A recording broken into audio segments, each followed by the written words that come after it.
বঙ্গবন্ধুর ৭০।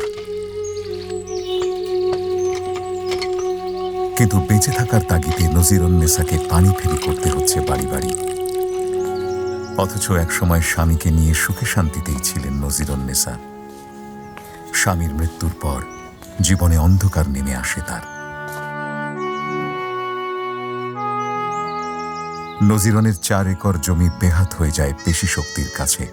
গত ৩০টি বছর তার জমি ফিরে পাবার কোনো আশা না দেখে হয়তো তিনি ভেবেই নিয়েছিলেন আর কোনোদিন ফিরে পাবেন না নিজ জমি, ফিরবে না সুখ সচ্ছলতাও।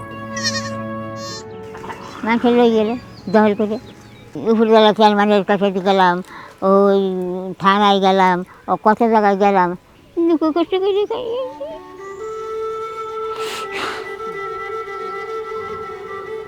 কিন্তু তার না পাওয়া আক্ষেপের জীবনে আশার আলো নিয়ে আসে লিগ্যাল এইড অফিস।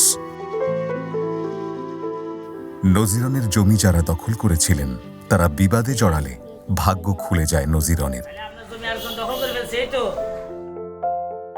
বিবদমান এক পক্ষ আপোষ মীমাংসার জন্য রাঙামাটি লিগ্যাল এইড অফিসে যায়। তখনই পরিষ্কার হয় জমিটির মালিক নজিরন। লিগ্যাল এইড অফিসার স্বয়ং বিরোধপূর্ণ সে জমিতে হাজির হয়ে বুঝিয়ে দেন নজিরনকে। আর এজন্য নজিরনের খরচ হয়নি একটি টাকাও। এ যেন অসহায় নজিরনের স্বপ্নের বাস্তবায়ন।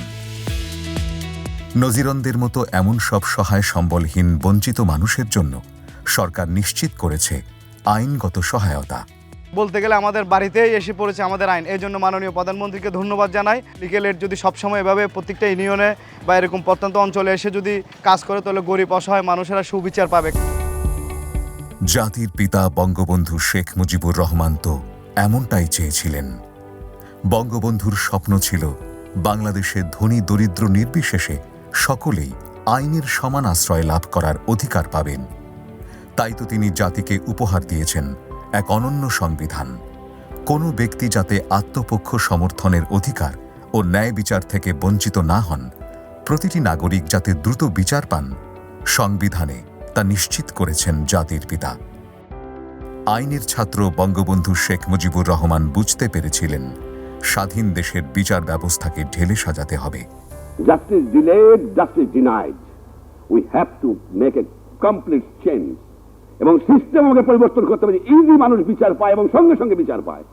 সমস্ত পরিবর্তন দরকার। কলোনিয়াল পাওয়ারের রুল নিয়ে দেশ চলতে পারে না। কিন্তু বঙ্গবন্ধু সেই স্বপ্ন বাস্তবায়ন করে যেতে পারেননি। সেই ভাষণের 7 মাসের মাথায় সপরিবারে শহীদ হন জাতির পিতা বঙ্গবন্ধু। আমাদের তো বিচার চাওয়ার অধিকার ছিল না। আমি আমার বাবা মা হারিয়েছি, আমি মামলা করতে পারবো না, আমি বিচার চাইতে পারবো না। কেন? আমি এদেশের নাগরিক না? এই বাচ্চা কত যন্ত্রণার বাচ্চা, যারা এভাবে বাচ্চা তারা জানে। এমন নির্মম অভিজ্ঞতা যেন আর কারো না হয় তা নিশ্চিত করেছেন মাদার অফ হিউম্যানিটি অভিধাপ্রাপ্ত মাননীয় প্রধানমন্ত্রী শেখ হাসিনা। বঙ্গবন্ধুর স্বপ্ন বাস্তবায়নে আর্থিকভাবে অসচ্ছল ও সুবিধাবঞ্চিত জনগণের সমান আইনি সুরক্ষা নিশ্চিত করার জন্য আইনগত সহায়তা প্রদান আইন ২০০০ প্রণয়ন করেন তারই সুযোগ্য উত্তরসূরি প্রধানমন্ত্রী শেখ হাসিনার নেতৃত্বাধীন সরকার। মাননীয় প্রধানমন্ত্রীর সেই যুগান্তকারী পদক্ষেপের ফসল জাতীয় আইনগত সহায়তা প্রদান সংস্থা। আইন, বিচার ও সংসদ বিষয়ক মন্ত্রণালয়ের মাননীয় মন্ত্রী জনাব আনিসুল হক এমপি ২০১৪ সালে দায়িত্ব গ্রহণের পর লিগ্যাল এইড অফিসারের তত্ত্বাবধানে আপোষ মীমাংসার মাধ্যমে দ্রুততম সময়ে বিরোধ নিষ্পত্তির উদ্যোগ গ্রহণ করেন। এরই ধারাবাহিকতায় ২০১৫ সালে আইনগত সহায়তা প্রদান, আইনি পরামর্শ ও বিকল্প বিরোধ নিষ্পত্তি বিধিমালা ২০১৫ প্রণয়ন করা হয়। মাননীয় মন্ত্রী সরকারি আইনি সহায়তা কার্যক্রমকে জনগণের দোরগোড়ায় পৌঁছে দিতে প্রতিনিয়ত দিক নির্দেশনা প্রদান করে যাচ্ছেন। মাননীয় প্রধানমন্ত্রীর নির্দেশনায় প্রত্যেক জেলায় জেলা লিগ্যাল এইড অফিস প্রতিষ্ঠার মাধ্যমে দরিদ্র ও অসহায় মানুষদের আইনগত সহায়তা প্রদান করা হচ্ছে। পাশাপাশি আইনগত পরামর্শ প্রদান করে মামলার পূর্বেই অনেক বিরোধ নিষ্পত্তি করা হচ্ছে। আইনের শাসন প্রতিষ্ঠায় লিগ্যাল এইড অফিসসমূহ সেবা প্রত্যাশী জনগণের আস্থার ঠিকানায় পরিণত হয়েছে। এই সংস্থা কিভাবে বিচার প্রার্থীদের সামনে অন্ধকারে আলোর দিশারি হয়ে ওঠে সেটি জানেন কেবল ভুক্তভোগীরাই। দুর্গম অঞ্চলগুলোতেও আইনি সেবা প্রার্থীদের ন্যায় বিচার নিশ্চিত করতে জেলা লিগ্যাল এইড অফিসারই ছুটে যান ভুক্তভোগীদের কাছে। আইনি সেবা এখন অসহায় মানুষের দোরগোড়ায়। লিগ্যাল এইড কার্যক্রম এরই মধ্যে ব্যাপকভাবে সুনাম অর্জন করেছে। বিনামূল্যে আইনগত সহায়তা গ্রহণ করে আপনিও আপনার আইনি সুরক্ষা নিশ্চিত করতে পারেন। করোনাকালের সেই জনবিচ্ছিন্ন সময়েও নিশ্চিত করা হয়েছে আইনগত সহায়তা, যেমন হবিগঞ্জের দিলারা খাতুন। হ্যালো, আসসালামু আলাইকুম। জাতীয় আইনগত সহায়তা প্রদান সংস্থা থেকে জাকির বলছিলাম। করোনাকালে কিশোর ছেলেকে কারামুক্ত করেছিলেন শুধুমাত্র সরকারি আইনগত সহায়তায়।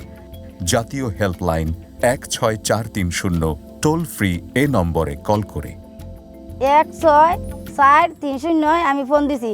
এই নম্বরে ফোন দিয়া তারা সহযোগিতা করছে, তারা আমি দোয়া করি তারা আমার ছেলেরে করোনার মাঝে আমি আনতে পারছি। এটাই আমি আল্লাহর কাছে সবুর, আল্লাহর কাছে আমি শুকরিয়া, আমার ছেলেরে আমি আনতে পারছি করোনার মাঝে। এভাবেই সাধারণ অসহায় মানুষের আস্থা ও বিশ্বাস অর্জন করেছে লিগ্যাল এইড অফিস। যে সকল কারাবন্দীর আইনজীবী নিয়োগের সামর্থ্য ও সুযোগ নেই তাদেরকে সরকারি খরচে আইনজীবী দিচ্ছে সংস্থাটি। 2024 সালের মার্চ মাস পর্যন্ত 1,16,645 জন কারাবন্দীকে সরকারি খরচে আইনগত সহায়তা প্রদান করা হয়েছে। সরকার আইনের আশ্রয় ও সুবিচার নিশ্চিতে প্রতিটি আদালত প্রাঙ্গণে স্থাপন করেছেন লিগ্যাল এইড অফিস, যেখানে একজন বিচারক লিগ্যাল এইড অফিসার হিসেবে দায়িত্ব পালন করছেন। কেবল জেলা জজ আদালতই নয়, দেশের সর্বোচ্চ আদালতেও সুপ্রিম কোর্ট লিগ্যাল এইড অফিসের মাধ্যমে নিশ্চিত করা হচ্ছে সরকারি খরচে আইনগত সহায়তা। অসহায় শ্রমিকদের জন্যও শ্রম আদালতেও রয়েছে আইনগত সহায়তা। প্রান্তিক জনগোষ্ঠীর আইনগত সহায়তা নিশ্চিত করার জন্য গঠন করা হয়েছে উপজেলা ও ইউনিয়ন লিগ্যাল এইড কমিটি। চৌকি আদালতেও নিশ্চিত করা হয়েছে সরকারি এই সেবা। শুধু তাই নয়, বর্তমানে ডিজিটাল মাধ্যমে যে কোনো বিচার প্রার্থী অনলাইনে আবেদন করতে পারছেন সরকারি আইনগত সহায়তার জন্য। তাৎক্ষণিকভাবে আবেদনকারীর মোবাইলে চলে যাচ্ছে আবেদনের অগ্রগতির তথ্য, প্যানেল আইনজীবী নিয়োগ, আপোষ মধ্যস্থতার তারিখ, সকল তথ্য নিমেষেই মুঠোফোনে চলে যাচ্ছে আবেদনকারী ও প্রতিপক্ষের কাছে। বিবাদমান পক্ষগণের মধ্যকার বিরোধ ভিডিও কনফারেন্সিংয়ের মাধ্যমে নিষ্পত্তি করার কার্যক্রম শুরু করা হয়েছে। আমাদের লক্ষ্য হচ্ছে স্মার্ট লিগ্যাল এইড প্রতিষ্ঠার মাধ্যমে জনগণের দোরগোড়ায় ন্যায় বিচার পৌঁছে দেওয়া। 2024 সালের মার্চ মাস পর্যন্ত 10,22,958 জন নাগরিক গ্রহণ করেছেন সরকারি আইনি সেবা। এর মধ্যে মধ্যস্থতার মাধ্যমে 187,44,61,687 টাকা আদায় করে দেওয়া হয়েছে ভুক্তভোগীদের। মধ্যস্থতা সেবা গ্রহণের মাধ্যমে উপকারভোগীর সংখ্যা 2,12,359 জন। 2024 সালের মার্চ মাস পর্যন্ত 3,84,886টি মামলায় সরকারি খরচে আইনগত সহায়তা প্রদান করা হয়েছে, যার মধ্যে 1,94,122টি মামলার নিষ্পত্তি হয়েছে। দ্রুততম সময়ে সরকারি খরচে আইনগত সহায়তা নিশ্চিত করে লিগ্যাল এইড অফিস এক আলোকবর্তিকা হয়ে উঠেছে সাধারণ অসহায় বিচার প্রার্থী মানুষের কাছে। বঙ্গবন্ধুর সোনার বাংলায় সরকারের লিগ্যাল এইডের মতো এমন মহান উদ্যোগের ফলেই হাসি ফুটেছে অসহায় বিচার প্রার্থীর মুখে। স্মার্ট লিগ্যাল এইড, স্মার্ট দেশ, বঙ্গবন্ধুর বাংলাদেশ।